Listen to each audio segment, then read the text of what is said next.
Vijay Shah, Bharatiya Janata party के मंत्री विजय शाह पर कार्रवाई ना करने का नतीजा, अपने उप मुख्यमंत्री जगदीश देवड़ा के ऊपर कार्रवाई ना करने का नतीजा ये निकला कि भारतीय जनता पार्टी के और ज्यादा नेताओं के जो मन में जो बात थी वो सामने आ रही है। और ऐसी विभत्स घटना के बाद ऐसे घृणित बयान देने में भारतीय जनता पार्टी की फहरिस्त में एक और नेता का नाम आया है। ये जो नेता है इनका नाम है रामचंद्र जांगड़ा, जो कि हरियाणा से भाजपा के सांसद हैं, राज्यसभा के सांसद बताए जाते हैं। उन्होंने क्या कहा है? उन्होंने कहा है कि अपना सुहाग खोने वाली महिलाओं में वीरांगनाओं का भाव व जोश नहीं था। मतलब पहलगाम की वो महिलाएं जो पीड़िताएं हैं, जिन्होंने अपने सामने अपने पति को मरता हुआ देखा, उनको लेकर के भाजपा के सांसद ने ये बात कही है कि उन महिलाओं के अंदर वीरांगनाओं का जोश नहीं था। अगर वो ऐसा जोश होता तो वो शायद अपने पति को बचा लेती। सांसद जी का कहना है कि अहिल्याबाई का इतिहास पढ़ा होता तो उनके सामने उनके पति की हत्या नहीं होती। हमारा आपसे सवाल है सांसद जी कि सरकार ने तो वो इतिहास पढ़ा है, तो सरकार कहाँ थी? सरकार की ओर से सुरक्षा व्यवस्था कहाँ थी? पुलिस कहाँ थी?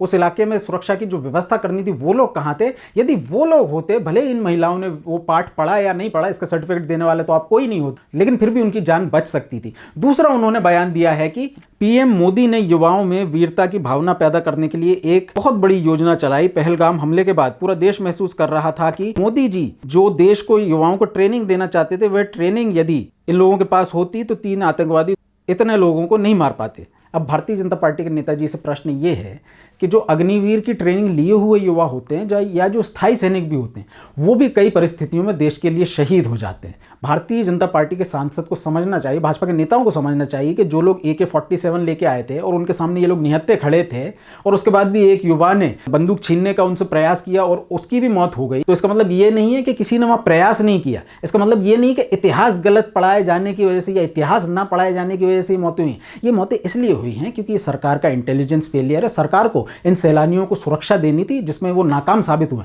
आप मोदी जी को बचाना चाहें, आप अपनी सरकार को बचाना चाहें, उसके आप प्रयास करते रहिए, लेकिन इस कारण उन महिलाओं को वीरांगनाएं ना बता करके उनका हनन, उनकी इज्जत का हनन करना, ये आपको शोभा नहीं देता। कांग्रेस पार्टी ऐसी मांग करती है कि मंत्री विजय शाह से लेकर के उप मुख्यमंत्री जगदीश देवड़ा से लेकर के ये जो सांसद जी हैं, भारतीय जनता पार्टी के ऐसे तमाम नेताओं पर भाजपा को कार्रवाई करनी चाहिए, नहीं तो ऐसी घटनाएं और बढ़ती जाएंगी और ऐसे ही घृणित, शर्मसार करने वाले बयान उनके सामने आते रहेंगे।